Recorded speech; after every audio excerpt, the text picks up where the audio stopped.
he must read us the poems he had been speaking of, and Miss Pole encouraged him in his proposal, I thought, because she wished me to hear his beautiful reading, of which she had boasted. But she afterwards said it was because she had got to a difficult part of her crochet and wanted to count her stitches without having to talk. Whatever he had proposed would have been right to Miss Matty, although she did fall sound asleep within 5 minutes after he had begun a long poem called Locksley Hall, and had a comfortable nap, unobserved, till he ended, when the cessation of his voice wakened her up, and she said, feeling that something was expected, and that Miss Pole was counting, "What a pretty book!" "Pretty, madam? It's beautiful. Pretty indeed." "Oh, yes, I meant beautiful," she said, fluttered at the disapproval of her word.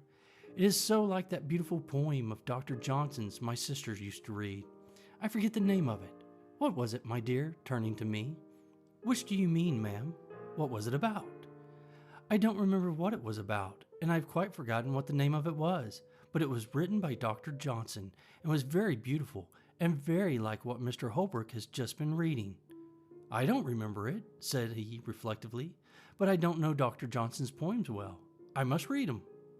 As we were getting into the fly to return, I heard Mr. Holdbrook say he should call on the ladies soon, and inquire how they got home, and this evidently pleased and fluttered Miss Matty at the time he said it. But after we had lost sight of the old house among the trees, her sentiments toward the master of it were gradually absorbed into a distressing wonder as to whether Martha had broken her word, and seized on the opportunity of her mistress's absence to have a follower. Martha looked good and steady and composed enough, as she came to help us out. She was always careful of Miss Matty, and tonight she made use of this unlucky speech. "Ah, dear ma'am, to think of your going out in an evening in such a thin shawl. It's no better than muslin. At your age, ma'am, you should be careful." "My age?" said Miss Matty, almost speaking crossly for her, for she was usually gentle. "My age? Why, how old do you think I am, that you talk about my age?" "Well, ma'am, I should say you were not far short of 60, but folks' looks is often against them, and I'm sure I meant no harm."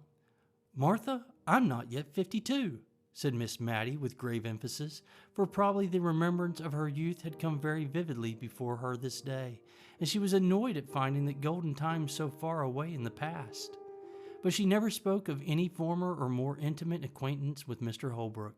She had probably met with so little sympathy in her early love that she had shut it up close in her heart, and it was only by a sort of watching, which I could hardly avoid since Miss Pole's confidence, that I saw how faithful her poor heart had been in its sorrow and its silence. She gave me some good reason for wearing her best cap every day, and sat near the window, in spite of her rheumatism, in order to see, without being seen, down into the street. He came.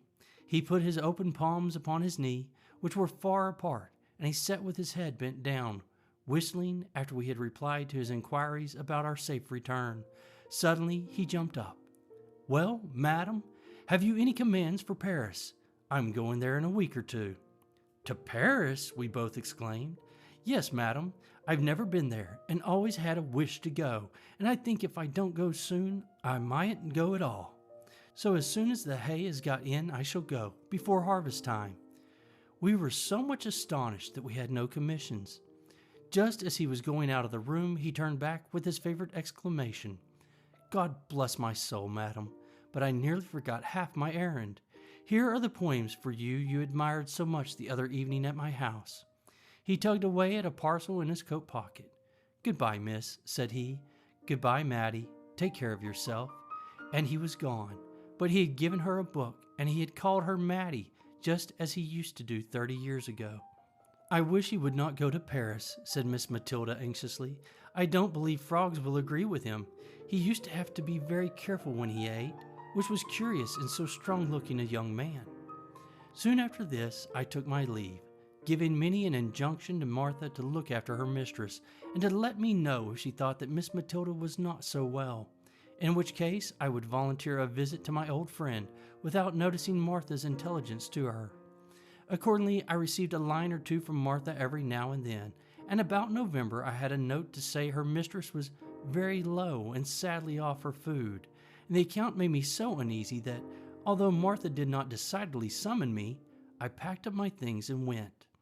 I received a warm welcome in spite of the little flurry produced by my impromptu visit, for I had only been able to give a day's notice.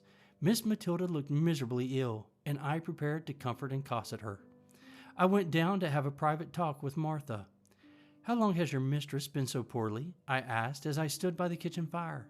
"Well, I think it's better than a fortnight." "It is, I know." It was one Tuesday after Miss Pole had been that she went into this moping way. I thought she was tired and it would go off with a night's rest, but no. She has gone on and on ever since, till I thought it my duty to write to you, ma'am. You did quite right, Martha, and it is a comfort to think she has so faithful a servant about her, and I hope you find your place comfortable. Well, ma'am, Mrs. is very kind, and there's plenty to eat and drink, and no more work but what I can do easily. But, Martha hesitated. But what, Martha? Why, it seems so hard of Mrs. not to let me have any followers. There's such lots of young fellows in the town, and many a one has as much as offered to keep company with me, and I may never be in such a likely place again, and it's like wasting an opportunity. Many a girl as I know would have 'em unbeknownst to Mrs., but I've given my word, and I'll stick to it, or else this is just a house for Mrs. never to be the wiser if they did come.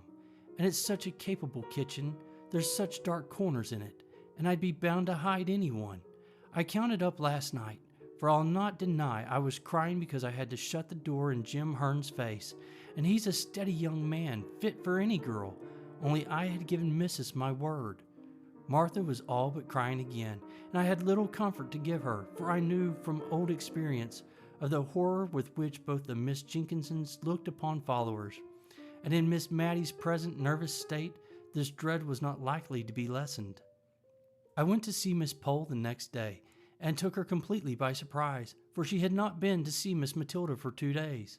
And now I must go back with you, my dear, for I promised to let her know how Thomas Holdbrook went on. And I'm sorry to say his housekeeper has sent me word today that he hasn't long to live. Poor Thomas.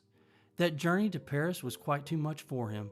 His housekeeper says he has hardly ever been round his field since, but just sits with his hands on his knees in the counting-house, not reading or anything, but only saying what a wonderful city Paris was.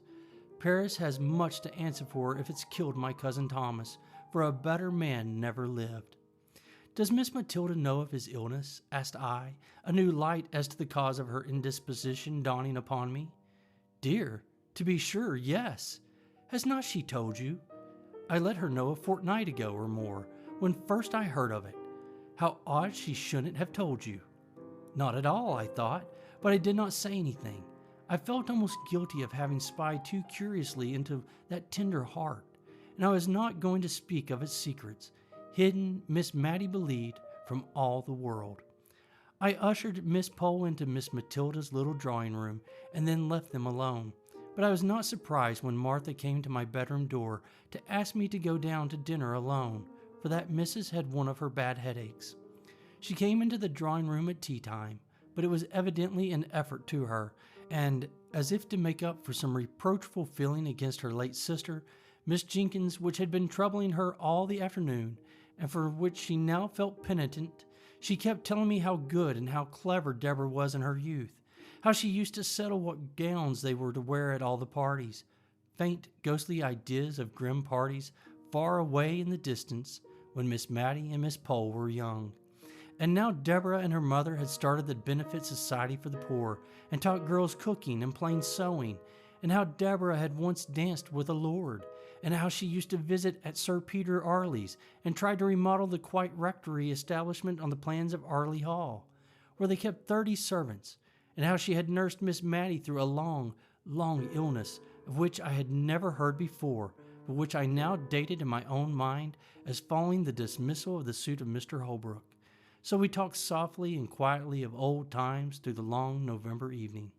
The next day, Miss Pole brought us word that Mr. Holdbrook was dead. Miss Matty heard the news in silence. In fact, from the account of the previous day, it was only what we had to expect. Miss Pole kept calling upon us for some expression of regret by asking if it was not sad that he was gone, and saying, "To think of that pleasant day last June, when he seemed so well? And he might have lived this dozen years if he had not gone to that wicked Paris, where they are always having revolutions. She paused for some demonstration on our part.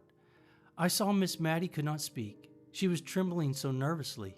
So I said what I really felt, and after a call of some duration, all the time of which I have no doubt Miss Pole thought Miss Matty received the news very calmly, our visitor took her leave. Miss Matty made a strong effort to conceal her feelings, a concealment she practiced even with me, for she had never alluded to Mr. Holdbrook again, although the book he gave her lies with her Bible on the little table by her bedside. She did not think I heard her when she asked the little milliner of Cranford to make her caps something like the Honorable Miss Jameson's, or that I noticed the reply. But she wears widow's caps, ma'am. Oh, I only meant something in that style, not widow's, of course, but rather like Miss Jameson's. This effort at concealment was the beginning of the tremulous motion of head and hands which I have seen ever since in Miss Matty. The evening of the day on which we heard of Mr. Holdbrook's death, Miss Matilda was very silent and thoughtful. After prayers, she called Martha back, and then she stood uncertain what to say. "Martha," she said at last, "you are young." And then she made so long a pause that Martha, to remind her of her half-finished sentence, dropped a curtsy and said, "Yes, please, ma'am. 22 last 3rd of October, please, ma'am. And perhaps, Martha, you may sometime meet with a young man you like, and who likes you. I did say you were not to have followers, but if you meet with such a young man, and tell me, and I find he is respectable, I have no objection to his coming to see you once a week. God forbid," said she in a low voice, "that I should grieve any young hearts." She spoke as if she were providing for some distant contingency, and was rather startled when Martha made her ready, eager answer. "Please, ma'am, there's Jim Hearn, and he's a joiner making 3 and 6 pence a day, and 6'1" is his stocking feet. Please, ma'am, and if you'll ask about him tomorrow morning, everyone will give him a character for steadiness, and he'll be glad enough to come tomorrow night, I'll be bound." Though Miss Matty was startled, she submitted to fate and love.